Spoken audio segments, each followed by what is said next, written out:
Today's webinar is dedicated to a longtime friend and cherished member of the ACF community, Eric the trainer, who personally inspired so many of us to get fit and wanted all chefs to live healthier lives.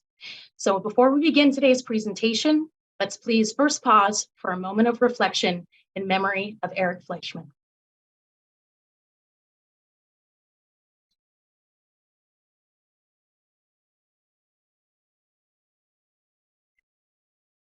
Happy New Year and welcome back to ACF ChefsForum. Now, more than ever, it's important for culinarians to connect, to share, and to offer inspiration and mentorship, which is exactly why we're grateful to have experts here with information on mental and physical health and wellness just for you, the leaders and future leaders of the food service industry. I'm Jackie Pressinger, American Culinary Federation's Director of Strategic Partnerships, and I'm honored to be here for our now annual first webinar of the year when we focus on well-being of ourselves, our kitchen teams, and our families. To all of you tuning in who might be seeking help or wellness resources, please know that you are not alone. According to the National Institute of Mental Health, 1 in 5 Americans lives with a mental illness, yet only half receive treatment. Food service workers have the highest rates of substance abuse disorders, and in a recent study conducted by Chefs with Issues, 73% of participating chefs reported that they suffer from multiple mental health conditions, including depression, anxiety, and substance abuse. Today, we'll hope to address some of these issues and provide information so that you or your current or future teams can best cope and even thrive during these tough times and beyond.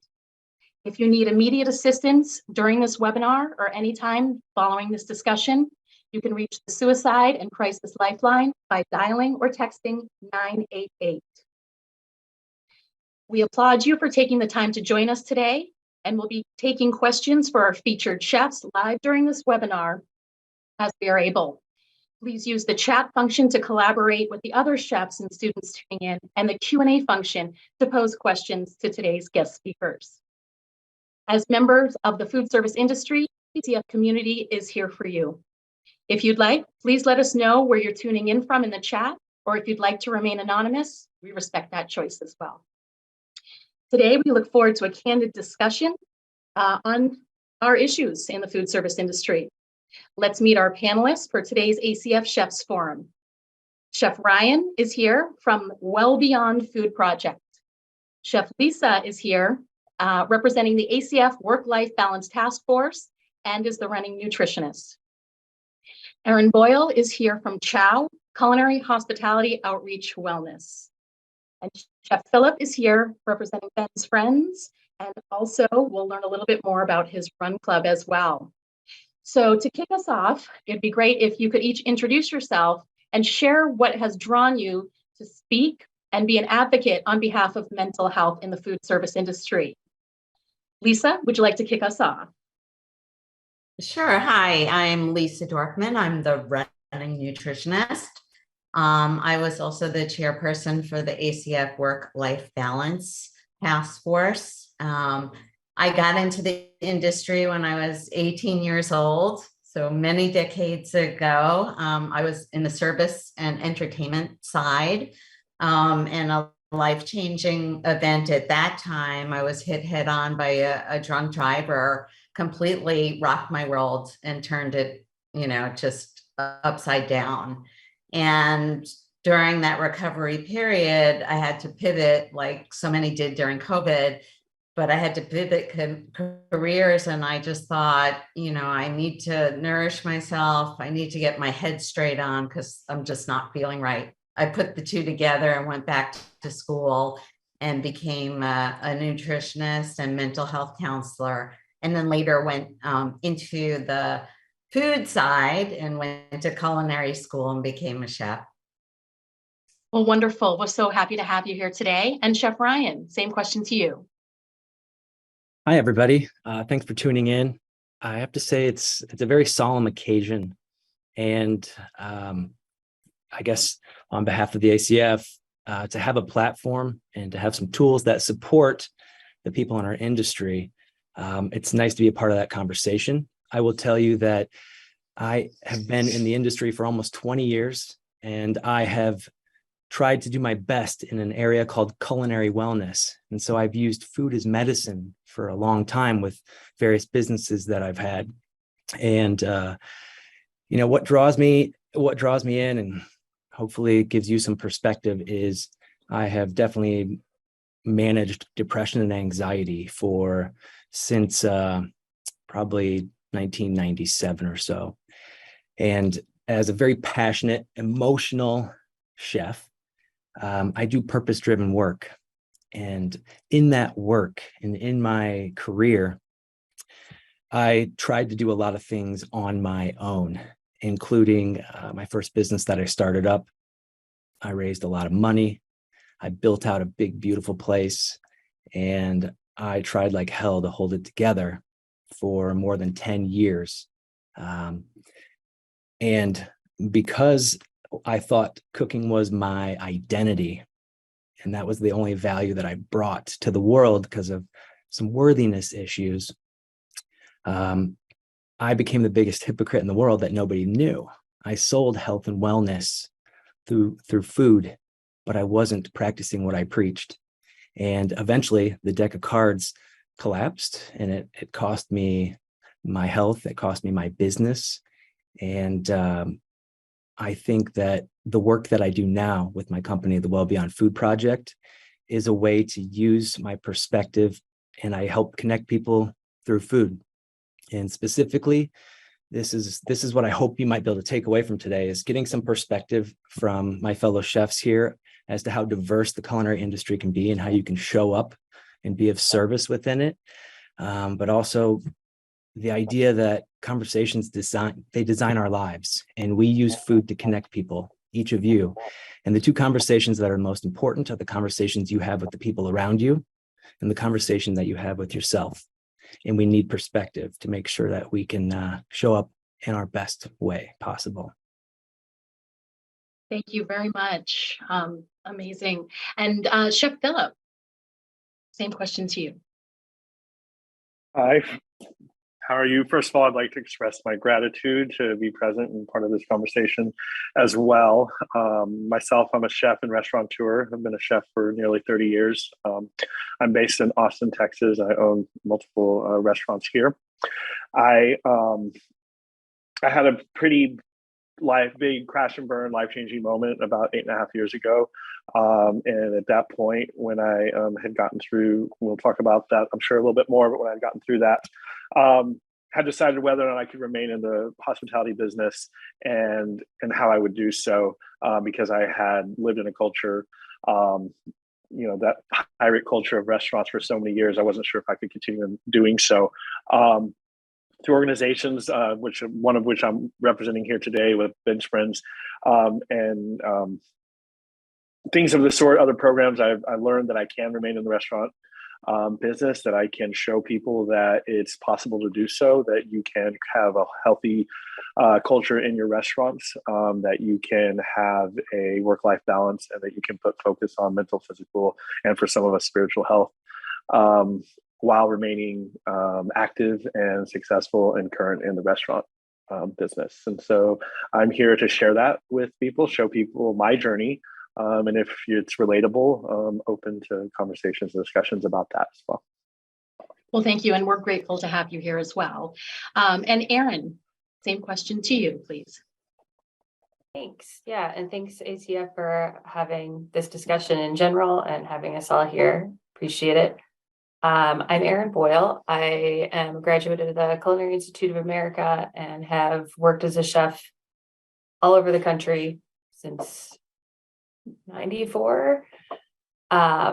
Much like Ryan, usually when I do my intros now, I try to start with, I'm currently the executive director for Chow, but I'm also a sister, wife, friend, daughter, dog and duck mama, potter, reader, crafter, because I had the same situation. Once I didn't have the kitchen, I had kind of a, oh my gosh, what am I? Who am I if I'm not just cooking? And I had that existential crisis when I moved from restaurants to teaching. which was still cooking. But I had a really hard time adapting to that change. Am I still a chef if I'm not a restaurant chef? And I also am someone that has been diagnosed with anxiety, depression, PTSD, and ADHD. So I have firsthand experience with mental health and how it can get in the way of being the best you in any situation, but especially in work. I found out about Chow and heard that they were helping folks with mental health. And I just want to say, Jackie had introduced us all as experts. And I want to be very clear, I am not an expert in anything except my own story. So I'm not a clinician. So what Chow does is it offers group support and discussion. And it was the first time that I've ever been in a group where we talk about the feelings that happen, like, who am I if I'm not a chef? And how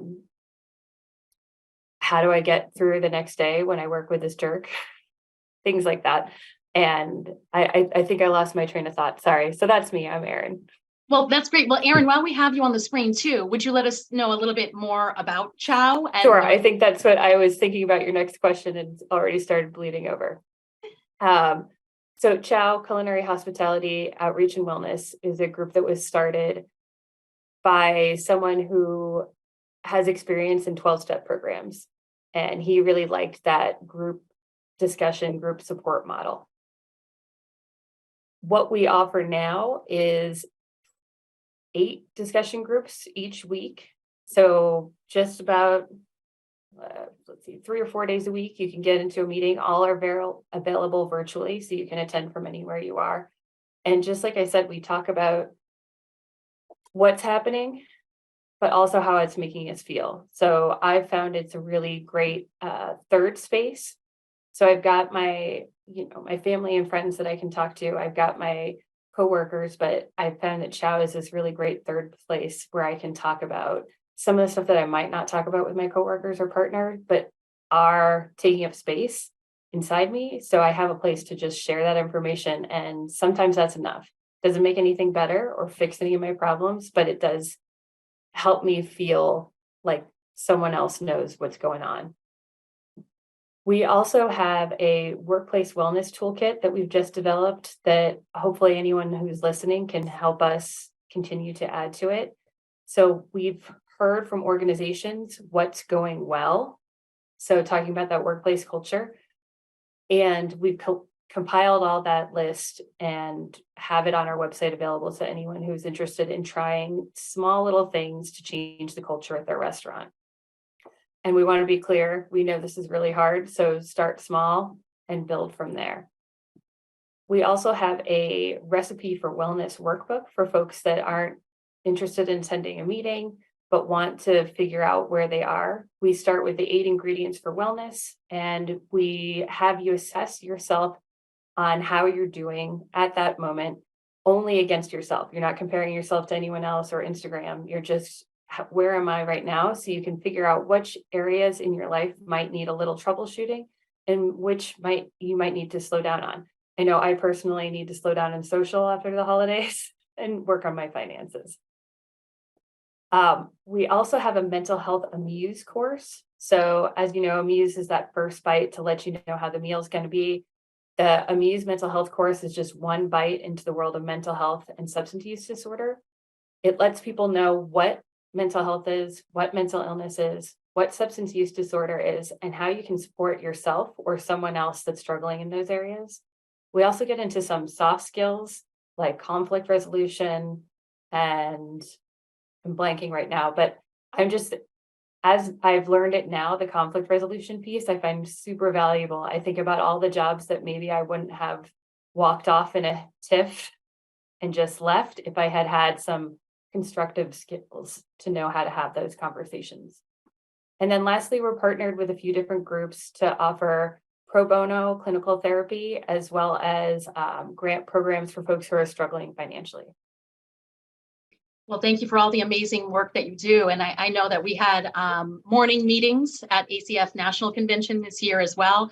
And the rooms were overflowing, which I think just even underscores even more about how much these conversations are really needed. So thank you very much. And Chef Phillip, I'm wondering if you might be able to share maybe some information about Ben's Friends and anything else that you'd like to share. Absolutely. So I'm on the executive board for Ben's Friends, which is a 501c3 nonprofit based in Charleston. In early or mid 2019, Ben's Friends was accessible around the country at one meeting over about 11 cities. Come March of 2020, through the necessity of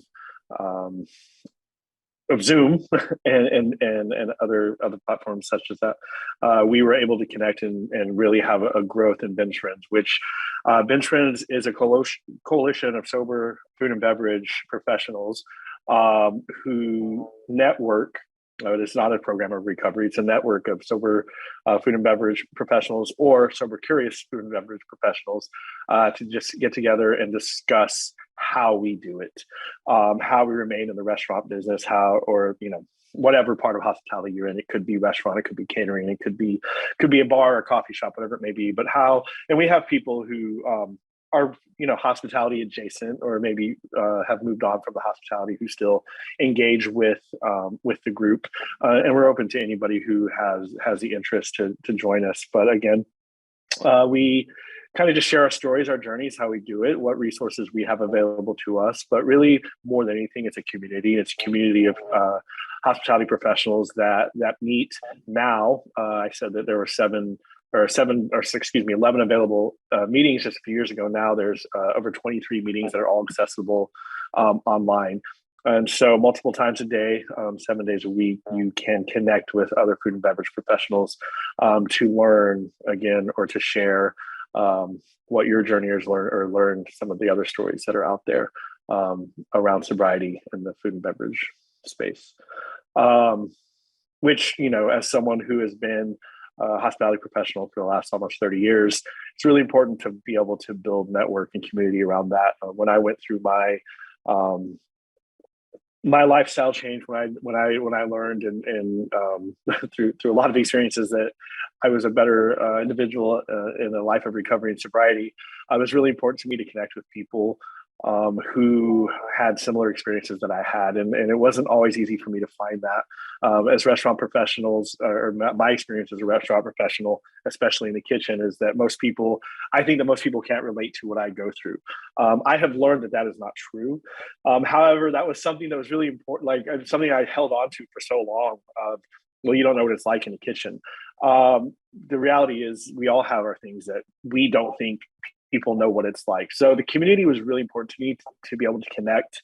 And I'm finding that with other hospitality professionals, especially, through in Ben's Friends, we have beverage professionals, beverage directors, we have winemakers, we have mixologists and beer reps. I mean, we have everything around that, people who still work with alcohol. And so hearing their journey and their story and how they do that is really important, because for so many of us, this is a very much passion filled, and we really love what we do. So to be able to continue in that with this network and this community of Ben's Friends has been paramount in my recovery and my ability to continue working in the hospitality business. Wonderful. And we're certainly big fans of all that Ben's Friends does and continues to do. And Ryan, same question to you. I am with the Wellbeing Food Project. The work that I do is not necessarily specific to the hospitality industry. What I do is I'm in the team building and culture building business. And so I produce events and gather organizations and their teams together. Could be a group of 50, could be 1,500. And I take them through several formats of experiences. Some of those are pop-up cooking competitions where I use food in a competitive nature and a ticking clock to have people learn about problem solving with new teams. But I also get a little bit more granular when it comes to I also do leadership development. So think of my work as almost like team building and leadership development, where I'll actually do a multi-course meal with a group of 30 to 50 people with multiple chefs. And in that meal, each course has a word that's cooked to a theme. And so the chefs share the course, and then I facilitate dialogue with the guests, and they break off into small groups. And the power of the conversation of strangers coming in and them leaving at the end of the night, having felt seen and heard, a level of vulnerability creates so much connection. And I think that's why it's relevant to what we're talking about today, is this idea of, if we can create conversations and normalize that we're all just trying to do our best, it is such an amazing thing, because it gives people permission to share their own stories when we share ours. And so I do that using food as the vehicle and the table as the conduit. So that's my jam. Wonderful. And Lisa, if you could share more about what you do as well.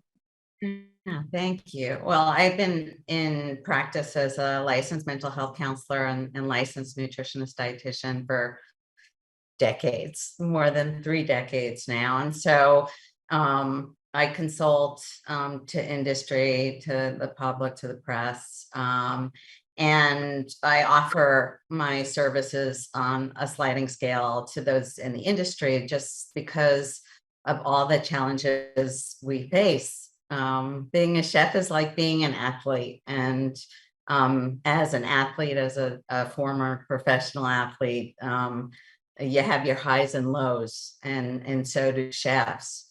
I felt like, and the first thing I did when I joined ACF was like, how can I give back to our profession? And Jackie was one of the first people I met, and I've been honored and humbled to be a part of the ACF Work-Life Balance Task Force with other like incredible chefs like yourselves, and I'm sure many who are listening, who have so much to say about this. What does it take? How do we stay afloat? And things like nourishing yourself and taking good care of, making sure you exercise, taking time outs, these kinds of things. But so much came out of that, work-life task force. And I feel like, the greatest place to start with all of this was right with our own ACF family. And I had the honor of taking, I don't want to say, I would say coming up behind Eric this year, leading the fitness sessions in the morning. And so much comes down, so much beyond fitness is said when people are moving around. As some of you on the panel know, movement brings emotion. And I got to meet and speak with so many people, at all of our conventions and summits and workshops and math workshops. And I'm just so grateful to be a part of, that place that I could give back what I do know, what I have learned, and the experiences I had with other chefs who have gone through very similar things, whether it's trauma or stress or loss or burnout, addictions, all of it. We all could speak about it on some level. And so I feel like I'm home with y'all, and I'm grateful to be here. So thankful. Thank you. We're very thankful to have you here as well, and for all that you do to give back to the ACF community. Phillip, I'm going to pass this question over to you. There's sometimes the mindset that if you can't handle the industry as it is, or you can't handle the heat in the kitchen, you should leave. And that you can't maintain sobriety while working in the food service industry. What do you recommend to the culinary leaders who are tuning in to offer support or improve kitchen culture or avoid burnout or unhealthy habits in their kitchen teams or establishments? Yeah, absolutely. I mean, it's a super important question. Thank you for asking that. My experience as a restaurateur and as a chef and the leader of kitchens is that really the easiest and first step is just some sort of openness of availability for a conversation. I've learned with coworkers and employees that if they understand what I'm going through my openness and vulnerability, which I know is something hard for us to imagine in the restaurant culture just 10 years ago, but I think that a lot of that's changing through some openness and vulnerability and ability and availability to have conversations. I've learned that people can open up and really just tell you some of the things that they're going through, thus giving you the ability to not only connect and hear that, but possibly offer resources from that. And there are so many resources now available through organizations like Southern Smoke or Ben's Friends, anything like that. You can see that there's ways to offer help. Outside of that, though, just kitchen culture as it's always been in general, I think you can shift that in many, many, many ways. I think long are the days of rewarding great kitchen behavior with a beer. We don't have to do that anymore. That's this reward system of really bringing people down rather than boosting them up. There's so many other ways we can reward that. One thing we did in our restaurant is we actually didn't open my newest restaurant at Commodore. We did not open with shift drinks, and we take that resource because we calculated that a shift drink for a restaurant staff of about 40 people ends up costing you about $15,000 a year of a cost. That's cost of goods, not of menu price. And by taking that resource or that financial resource of that and providing with some other kind of programming in the restaurant, you can have this reward system of something that really boosts your confidence, your passion, and your engagement and your learning. So that's one of the things we do is we do a weekly yoga in our restaurant on Thursdays at 10 a.m. that is open to not only all of our staff, but it's open to hospitality professionals all over. So if you're in town and you're working in a restaurant and you want to come take part in this yoga class that we have, where you're open to do so. That's a full comp, on the restaurant that we're able to afford to pay this yoga instructor to do this in a way where we focus on movements that are good for posture, standing, working in the kitchen, working behind a bar, going from table to table, whatever you may be doing in the restaurant.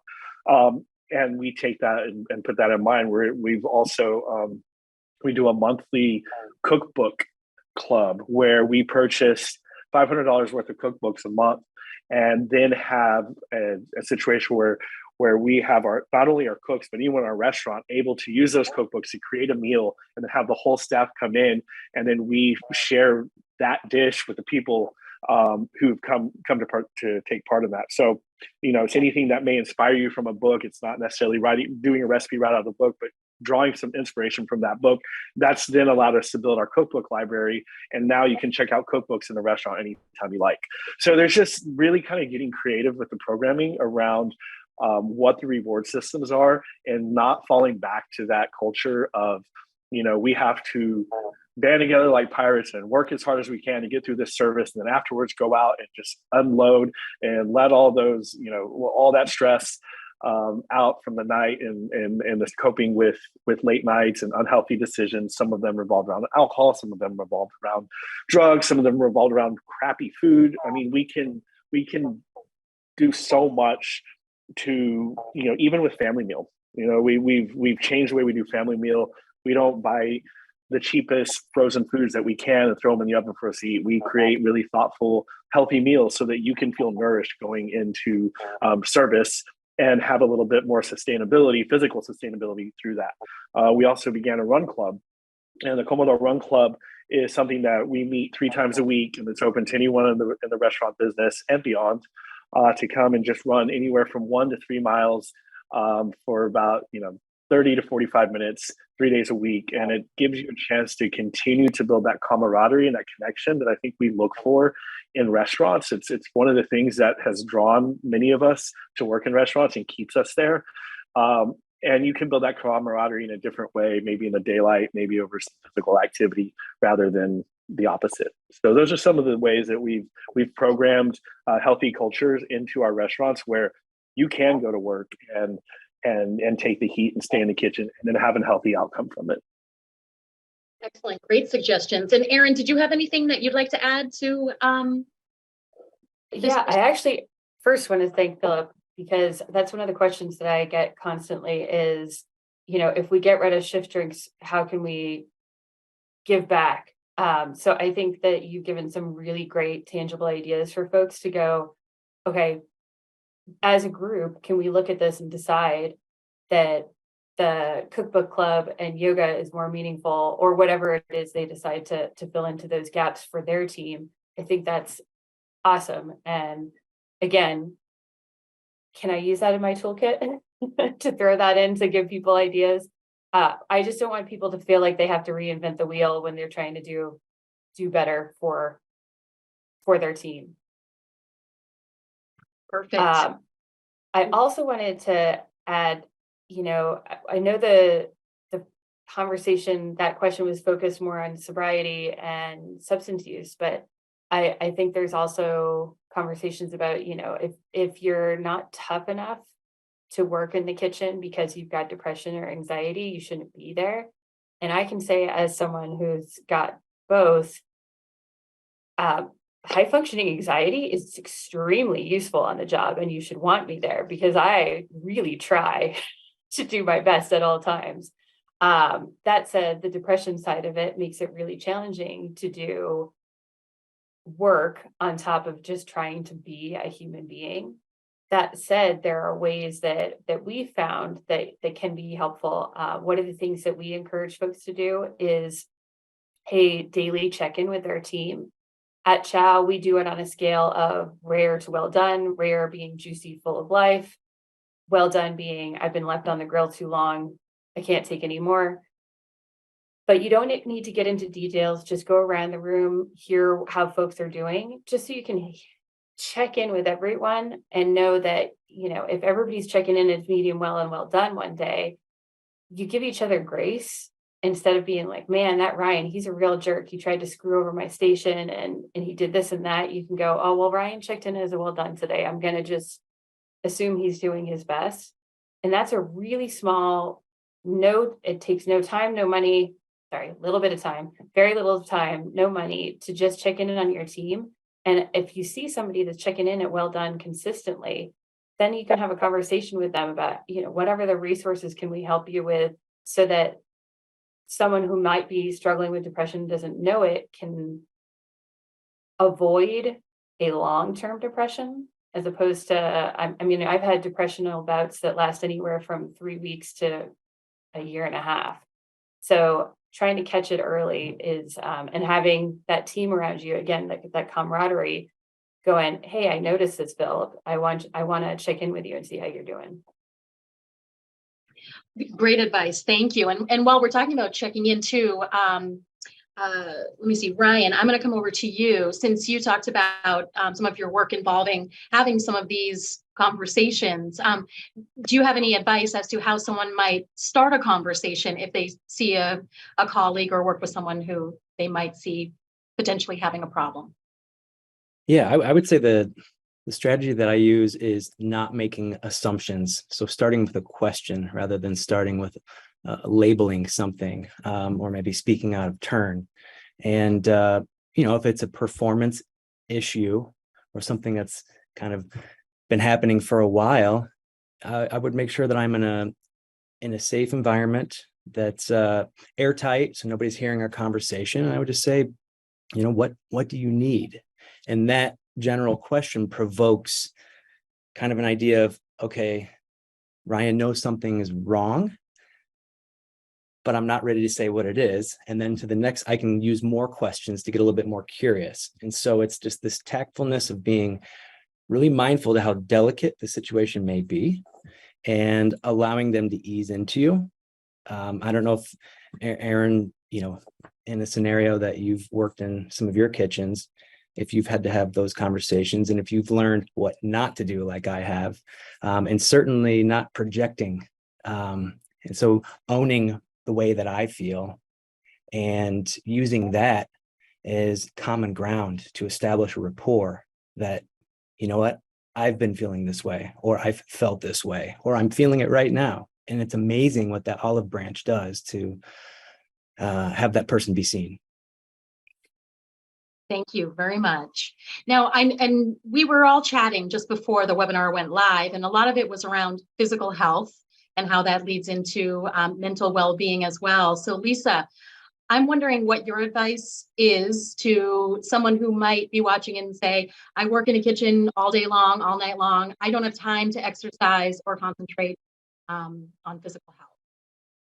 Right. Nobody has time. If you have time to brush your teeth or have a cup of coffee, you have time for a little stretching. It doesn't take much. I think it's like the new research says it's like 3 minutes a day. All you have to do is devote to some kind of movement, 3 to 10 minutes a day. And it could change, the way you look at the world. And you have your cup of coffee on the bathroom counter, or the kitchen counter, and just, put your hands on top of the counter and do some stretches, stretch your back out, stretch your legs out, and take deep breaths. Chef Nalini Mehta, who has been on our webinars, has the Happy Chef Project. Which is something that she gives back to our industry, classes and breathing classes. So you could look her up, Nalini Mehta, for the Happy Chef Project. But breathing is so important. We tend to breathe super shallow, to take a whiff of our dishes, but we don't breathe deeply. So just taking a minute to breathe deeply. Savasana, you were talking about yoga, and I love Bikram yoga. That's like my therapy once a week. I sweat the week out, and there's a lot of Savasana, and Savasana is this active rest. And what I find most is if I'm on a super long shift, if I'm working hours in the kitchen, it's very hard to shut down. And so what Savasana is a letting go of all those thoughts, even if they're what you think productive food thoughts. What could I do differently? What could I make tomorrow? What I'm going to prepare for that group coming in, to shut everything down. In yoga, the Savasana, you're, laying in a reclined position. But even in Reiki, which I practice, where you place your hands on different, parts of your body, and just taking a moment to, collect yourself, get within yourself. And once you start practicing these things, like Phillip was saying, you do yoga, or you take a run, Ryan, or we were talking about Pilates, Erin. Once you know what it feels like to feel good, you have a roadmap of how to get there. Also laughter, movement and laughter produce these endorphins, which sort of feel like a high. I mean, I think that running and movement and exercise has really helped me through those dark places Erin was, referring to before. And so it doesn't take much, a deep breath, a stretch, a cup of coffee, brush your teeth, and you're off to start your day. I do want to add a point to like what some of the folks were saying, is that, we're always looking for kind of the depressed one, or the, sort of a non-communicative, chef or kitchen worker. And sometimes it's sort of the happy folks. I never walk into a place unhappy, or, I'm always smiling. You will always see my presence is always upbeat, but you have no idea what's going on behind the scenes. And I think that happens quite a bit, especially when we're taken back by some of the lives lost. And it's usually at times when people are feeling strong enough, feel happy. So I think, besides just touching base with those who are, just not looking like they're feeling their best, it's like, maybe we need to say, hey, how are you really doing, behind those smiles? Maybe you're aware that, they have gone through something difficult lately. And so, we're always taught as mental health therapists, to look behind the facade, because there's always something going on, and it's teasing out those details and finding out and speaking, getting together and just, getting beyond the how are you doing, I'm fine. We used to have a pretty descriptive way of describing what the acronym FINE means. When somebody says, oh, I'm doing fine, and it's you probably wouldn't use that term anymore when somebody asks you how you're doing. But always get beyond, one step beyond that, because you never know. And we all need to, vent and come together and just, speak about what's on our minds. Great. Well, thank you very much. And speaking of sort of being too busy and not having enough time and next steps, Erin, I'm going to come to you with this next one first. If someone's tuning in right now or they're watching the recording of this discussion and they're ready to make a change towards a healthier lifestyle, what do you suggest as a first step? And to those chefs who just say, I'm too busy. I would say just start small. So I think our workbook is really helpful. It should be out in PDF this month. We have some hard copies, but any way that you can kind of look at your life, assess the trouble spots. And again, like I said, right now, my area, it's finances. After the holidays, I'm going, okay, gotta cut the spending a little bit. So trying to make just a small change, whether it's setting up my coffee the night before so that I know that it's ready to go in the morning. So I don't get into that pressure where I'm like, oh, I'm behind, I'm late I'm not going to have enough time. I'm going to go buy my coffee out. So just small changes are going to lead to lasting success, as opposed to most people's idea of on January 1st, I'm going to make myself a whole new person. In my experience, that just leads to being sad and and upset with myself about not being able to be this amazing robotic person. And it's just a really hard thing to say, this is the first thing that they should do, but because everybody's goals are going to be different. So that's why I'm trying to be a little vague, but just try to start small. Great. Well, thank you very much for that advice. And Phillip, knowing why and the reasoning behind the founding of Ben's Friends, we all know that we've lost way too many chefs and cooks and friends and family members to suicide. So I'm wondering if there might be any advice that you might be able to share for anyone who might be having those thoughts.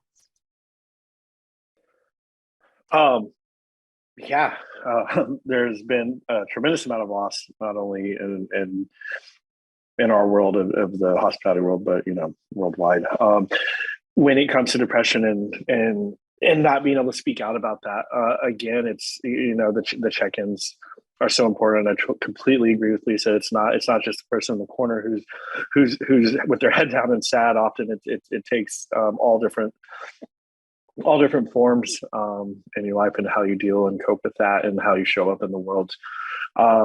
There are so many resources, but the most important thing that I've learned in my journey is just reaching out to someone, and that's the number one thing you do is ask for help. And I know it's hard, and I know that it sounds hard, and I know that it is hard, but it can be simple. It can be just a text, a phone call, an Instagram message. I'm right this minute, I'm in LA. I'm thousands of miles away from my home, and I was walking through a farmer's market in the rain, and a chef came up to me and said, "Hey, chef, like, I see your journey. Thank you. Thank you for being open about it. I have X amount of time of sobriety, and this is how I do it." And I think, again, having that, like, as leaders, if we are leaders or just as friends, if we can be open about what we're going through and how we do it, other people will look to you and feel a little bit more comfort saying something to you. I like what Ryan said about building rapport. I think that is so important. If you can build rapport with your people and your staff, then all of a sudden the conversation is very different. And maybe someone looks at the workplace as someone where someone will listen to them. And then you're not internalizing all of this pain that you have, and not dealing with it on your own anymore. You've then created a conversation and some dialogue around that. I do want to say one other thing to the question that you had to Erin, which is to the previous question. To me, one thing that I've learned when I've talked to people about, changing their physical activities, myself, I was 300, almost 300 pounds and severely overweight. I had sleep apnea, type 2 diabetes, the most unhealthy lifestyle you can imagine.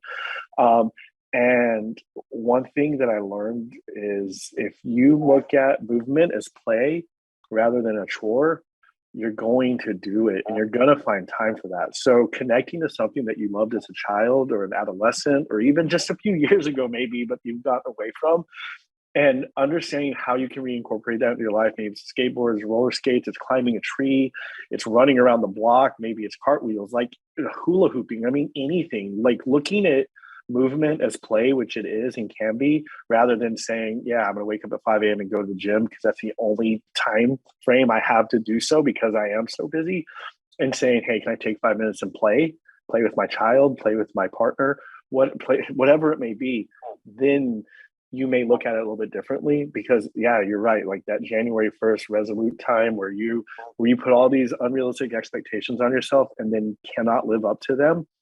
And then all of a sudden, something that could be so positive and so good for you turns into something detrimental and takes you further on that spin of depression and anxiety and low self-worth. So just play, just find some time to play. And I think that's so important. Very important. Thank you very much. And Ryan, we had a question come in from the audience, and it's about getting these conversations started. So if someone is just, has asked someone how you're doing, right? And the conversation kind of ends there. Do you have any techniques that you use to continue to kind of open up the conversation? Yeah, I follow my intuition a lot of times. And what I mean by that is I don't have a script per se, but what I am is deeply personal. And so I think body language, having an open body and having eye contact, when you're asking the question, it subconsciously shows intent and interest in the person. And so, asking the question, how are you doing? That's why I mentioned before, I sometimes, most of the time, lead with, what do you need right now? Or is there something that you need right now? And it's specific, but general enough to allow them to open up. And from there, that's where I ask questions. And I'll probably use some relatability. If they're going to really kind of withdraw from that, I'll probably go into whatever I suspect it may be. I'm not going to project, but I might tell them about a story. And, it could be, you talked about the smiles earlier, like the people with the smiles. I know all about the disease to please. I know all about people pleasing. I was one of those people. And so being able to, I guess, talk easily but confidently about, I think I understand that something's impacting you. I'm not going to force it, but I want you to know that I'm here and I support you. And there will be no repercussions if you share something with me. So just having them feel safe. And if somebody doesn't want your support right away, it's consistency. It's consistency. And if I feel like I need to interject because their life might be in imminent danger of themselves, I would probably take a little bit more of a direct measure. So hopefully that gives some perspective. Absolutely. Thank you very much. I'm going to come around to each of you if you have maybe something that's a minute or so that you might be able to share with the culinary students who are tuning in today, or those who might be assigned to watch this as part of their assignments. We have so many culinary students who are entering the industry, new folks coming in, but we also have a staffing crisis in the food service industry as well. So we know they're going to have some challenges and face some of these potential issues. So what advice do you have for culinary students or those who are rising culinarians? I'll start with you first, Lisa. Yeah, thank you.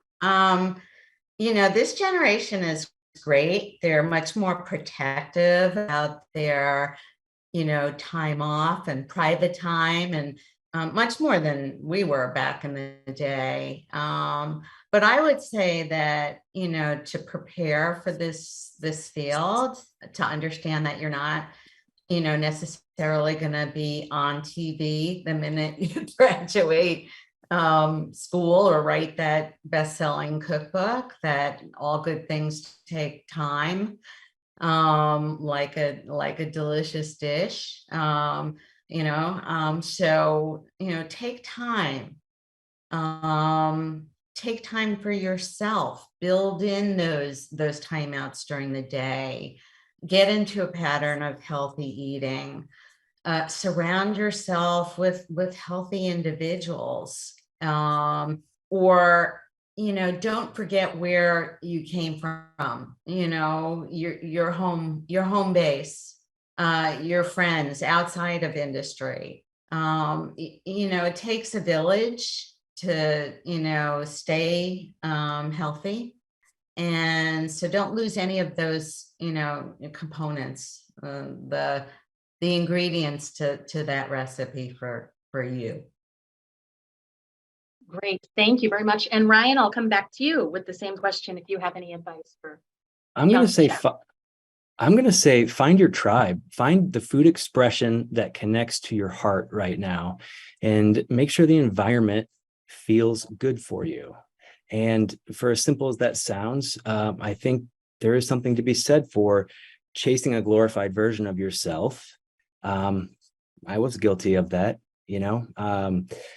and from the standpoint of when I finally did get my big break, and I did win a cooking competition and won money and had some national press, my life was out of control and it wasn't viable.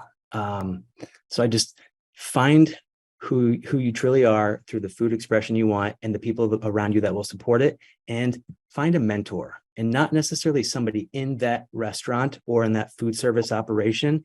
Find somebody outside of that. And if you have enough conversations, they will become your mentor, people who've been through it before you. And that's something that I wish I would have done before I made a lot of mistakes in my career early on. Thank you. I think that's amazing advice. And for those who are tuning in, who are the professionals, be that mentor as well, for those rising culinarians. Erin, I'm going to come to you next with the same question. Well, this was a pretty heavy conversation, and I want to be clear that this industry is fraught with opportunities for self-destruction, and it's awesome. It is I love all the time that I've had, all the people, maybe not all the people, a lot of the people that I've met, and just I love that food, we can learn forever. I've been doing this for over 25 years, and I've not even touched Korean food. So the opportunity for learning and engagement is lifelong, and be aware of the problems that exist in the industry and help be the change. The younger generation, especially for the younger folks that are in school, you all are making changes that I never thought to ask, why am I working this way? I was just thrilled to be doing it. If there was a way that I could have done it more sustainably and been better on my body and my brain, and keep pushing for that, and keep pushing us and holding us accountable. Perfect. Thank you. And Phillip. Yeah, absolutely. I think sustainability is a great word. We think of sustainability when we think of food, but we don't really speak about sustainability of each other, and looking at what that takes, both physically and mentally, emotionally, is really important. So being open and honest with yourself with that, and with each other, and completely agree with with Ryan and Lisa both. It's community, it's building a tribe, it's finding the like-minded people that you can relate to, and it's understanding that, you know, the first kitchen you walk into may not be the right kitchen for you, and knowing that you can look around and see and find a home that fits. And once you have, like, give it some time, you know, and really work and learn and remember why you're there.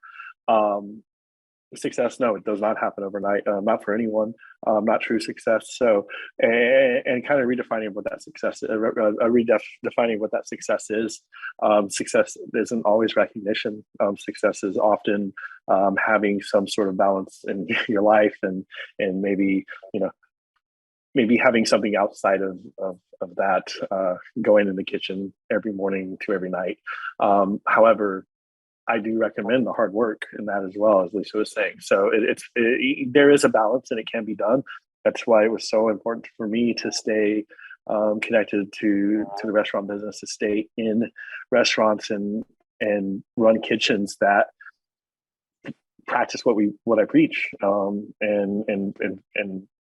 what I've learned is I attract people in my restaurants and in my kitchens that have similar, the desire for a similar outcome, to have some sort of work-life balance and have some success outside of just the recognition as a chef.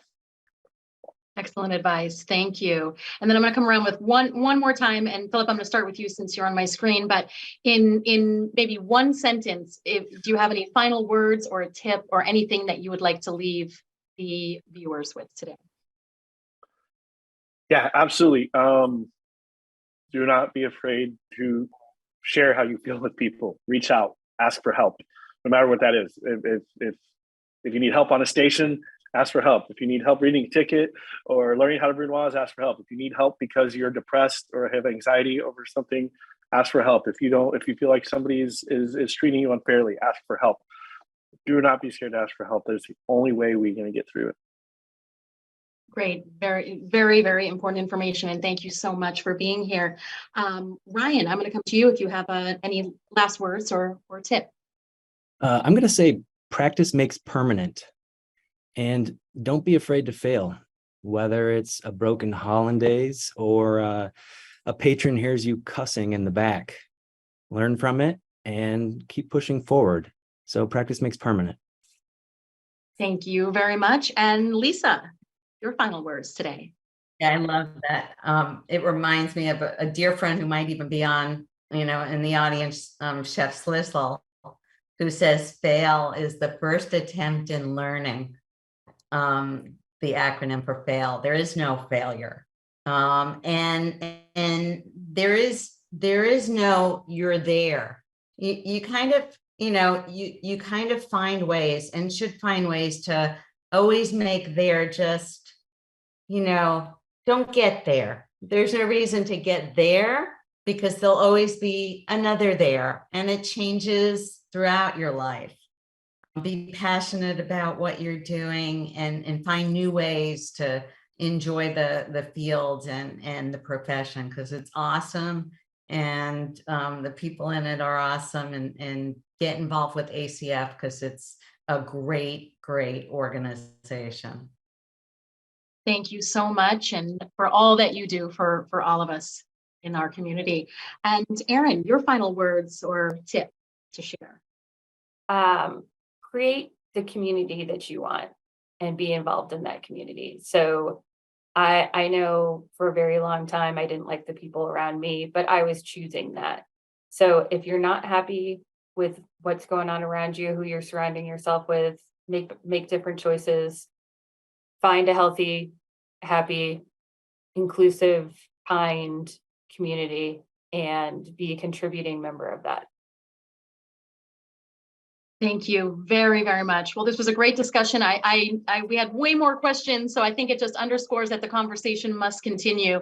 And chefs, thank you very much for taking the time to join us today and for sharing such valuable information and insights. ACF is dedicated to continuing this conversation and to providing more information. We've created a new webpage for wellness info under the resources tab on acfchefs.org.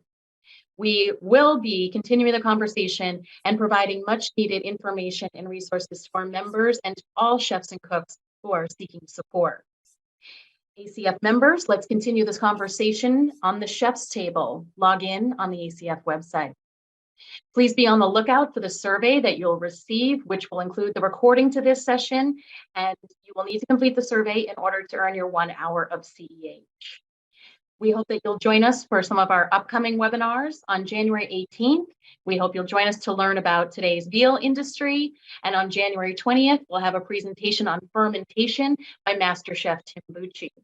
You can register for these and all other upcoming webinars on wearechefs.com. And please do remember to save the date for ACF National Convention in New Orleans, July 16th through the 19th, and we hope to see you all there. On behalf of the ACF National Office, thank you again to our amazing guests for a very inspiring learning opportunity, and thank you for tuning in and joining us today. We wish you all a very happy and healthy new year. Thank you.